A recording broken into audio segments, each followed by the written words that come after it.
기술 부족에 이제 유연성 같은, 특히 골프는 유연성이 부족하면 많이 다칩니다.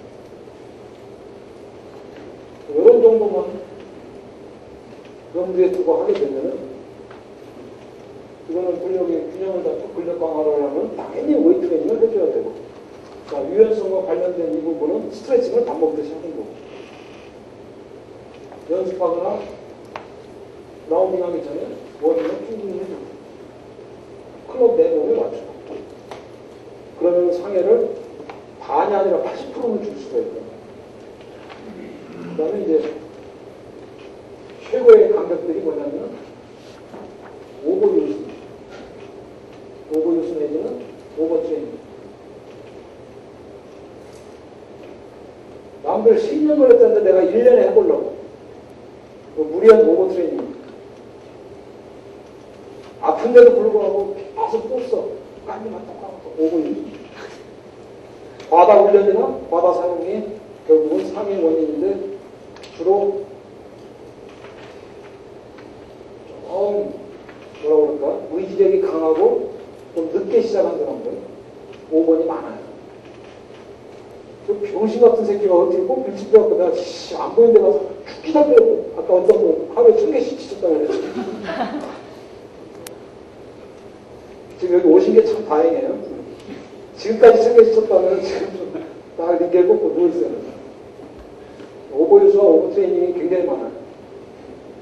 특히 승부욕이 강하고. 근데 우리가 운동을 해보면 알지만 최소한의 절대 시간이 필요합니다. 하루에 많이 할 생각하지 말고 꾸준히 오래 할 생각을 해요. 자, 골프 스윙을 지금 계속 바꾸고 있는데 하루에 많이 한다고 나중에 집중력이 주집중이 안 되죠. 그럼 쉬어야죠. 차 놓고 밥 먹고 한잔 하다가 다시 10분이고 15분이고 다시 배운 거 해보고, 또 자기 전에 화장실에 가서 뭐 올릴 필요는 좀 빠질 거라고 해보고, 자꾸 여러 번 주집중을 해줌으로써 빨리 근신경계 정보가 자리를 잡아가는 거예요. 아시겠습니까? 그래서 한꺼번에 인간의 몸은 세포로 이루어져 있어요. 로봇캅이 아니란 말이에요. 그래서 너무 과다하게 무리하게 로봇트레이닝 로봇에서 하지 말라는 거예요. 이게 바로 골프상의 거의 90% 이상을 차지한다. 특히 5번을 내가 별도로 쓴 이유는 우리나라 사람들이 이게 많아요. 승부욕이 강하거나 욕심이 많으신 분들, 욕심 낼 걸 내야 되죠. 체력이 안 될 때는 내가 벌써 지치고 힘들고 집중이 안 돼. 내 생각하고 몸이 완전히 다른 거 나면 이미 지친 상태예요. 그럼 쉬어줘야죠. 또 몸에서 아프다고 통증이 호소가 오는데 그걸 왜 자꾸 하고 있냐고. 아까 누가 갈비 나갔다고 그랬죠? 재채기하다 나간 게 아니라 그걸 보고 스트레스 프랙처라고 그러거든요. 피로골절.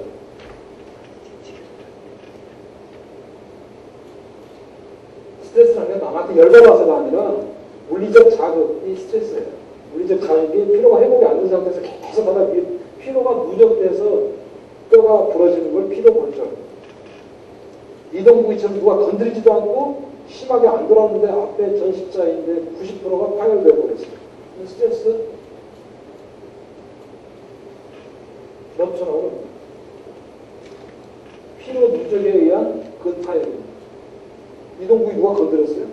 푹 보지도 않았는데 혼자 이렇게 돌다가 우치치고 넘어졌던 거예요. 그게 바로 근육 강화는 안 하면서 월드컵 가서 잘하려고 혼자 런닝 운동하면서 피로 회복할 시간을 안 주는 거예요. 오버트레이닝이 그만큼 위험한 거예요. 고도로 훈련된 선수니까 안 다칠 것 같으죠. 더 다쳐요. 왜? 피로 회복을 못 시켰습니까? 그런데 하루에 1000개씩 연습한다는 건 웬만큼 근육 훈련이나 이런 거 훈련이 안 된 사람은 무리한 거죠. 그 장기화되고 누적되면 스트레스 프랙처나 스트레스 럽처는 기본으로 피로 골절, 피로 근파열 이런 것들이 바로 상해의 직접적인 원인이 됩니다.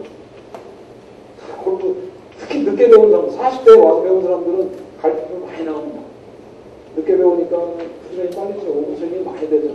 피로 회복이 안 된 상태에서 어느 날 치려다가 보통 금가 때문에 재채기 때문에 뼈가 금가는 건 재채기 때문에 간 게 아니라 그동안에 피로 회복이 안 된 상태에서 계속 피로가 누적됐다가 한번 강하게 충격 주시면서 그게 가버린 겁니다.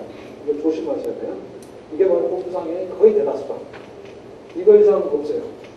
제가 보기에는 99% 골프상에다 보면 그래서 이제 대부분 이런 상해들은 우리가 정형외과적인 손상이라고 그러죠. 정형외과죠. 저는 왜 신장이 약한가 그거는 전혀 다른 얘기. 그거는 정형외과적 손상이 아니고 다른 내과적인 얘기고. 정형외과적 손상이 오면은 상태에 따라서 약물치료, 운동치료. 운동치료는 바로 재활훈련이라고 생각하면 돼요. 운동은 훈련은 그러니까 근육이나 이런 그런 운동은 예방도 되고 치료에도 필수적인 게 여러분들 병원에서는 물리치료가 최소의 것이에요. 그냥 뼈다귀 부러져갖고 그냥 걸어가는 수준으로 맞춰주는 거예요. 그게 물리치료예요. 뭐 덜덜덜 떨고 이거 아무것도 아니에요.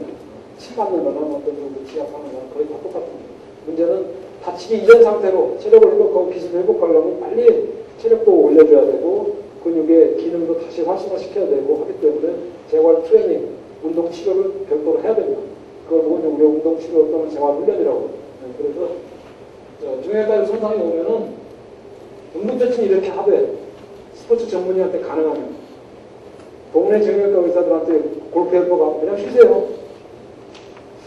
글쎄 뭘 드릴까? 약도 없는데 이거 소염제라도 드릴까? 골프 헬퍼 혹시 병원에 한 번이라도 다녀오시면 힘들어요. 병원 갔을 때 뭐라고 하시던데? 쉬라고 그러죠? 약 주던데? 아니죠. 잘 주면 연고나 아니면 소염제 줘요. 그게 바로 이제 동네 일반적인 의사들이 하는 거고 스포츠 전문의는 그렇게 하는 거죠. 골프 헬퍼나 이런 피로에 의해서 오는 경우는 거기에 블라드 글루코스를 바로 주입 인젝션을 해야 됩니다. 주입으로 5군데 이제 주고 또 일주일에 한 번씩 넣고 그 다음에 강화할 수 있는 약을 갖다 먹어야 된다. 먹으면서 통증이 약간 사라지면서 보통 완전히 사라질 때까지 기다리는 게 아니라 통증이 반 정도 우리가 이제 눌러봐서 이 정도는 처음만 하던 그때부터 근육 강화를 해야 됩니다. 전완 부위 뒤쪽이 이제 골프 엘보 두 종류니까 원래 테니스 엘보에서 나온 거예요. 홈 엘보가 있고 백암 엘보가 있어요. 위쪽이 아픈 경우는 뒤쪽에 위쪽도 밑에 또 근육도 아니고 이쪽 뼈 위쪽이 아픈데요. 그거는 바로 신경절이 많은 충격에 의해서 뼈하고 우리 피부 사이에 우리 손을 담으면 신경이 다 흐르고 있는데 거기에 많이 악이 올라가는 거예요. 악이 올라가고 자꾸 뭐가 닿기만 해도 찝찝해하고 볼이 손을 못 대요. 또 그런 경우가 있고 우리 뽀뽀했던 성민이 김성민처럼 어렸을 때부터 너무 익스텐션을 심하게 해가지고 지금 나처럼 배드민턴이나 복싱 스트레이트 많이 하거나 골프 익스텐션 많이 해가지고 뼈끼리 뼈에서 연골이 손상된 경우도 굉장히 많아요. 연골도 강화를 해야 되고 재생을 시켜야 되고 근데 관절 자체는 재생이 잘 안 되니까 위아래 근육 강화를 해줘야 돼요. 그래서 약물 치료가 다가 아니에요. 여러분 무릎 안 좋은 경우 나이 몸을 이렇게 내려가면 시큰하죠. 혹시 거기 오신 분 없으세요? 연배가 드시는데 오르막이나 내리막도 이렇게 잘못되는 거 그러면 안에 리도케인이나 이런 거 해야 되지만 위아래 근육 강화 많이 해줘야 돼요. 운동 치료나 운동 재활 훈련을 통해서 해야 돼요. 지금 정형외과에 손상이 오면은 응급처치를 해서 병원에 가서 우리 약물 치료를 받으면서 통증이나 염증이 사라져가는 과정에 따라서 이제 운동 치료를 개시해야 된다. 전문적으로 그런 과정을 거치는 것이 바로 스포츠 재활 트레이닝이에요.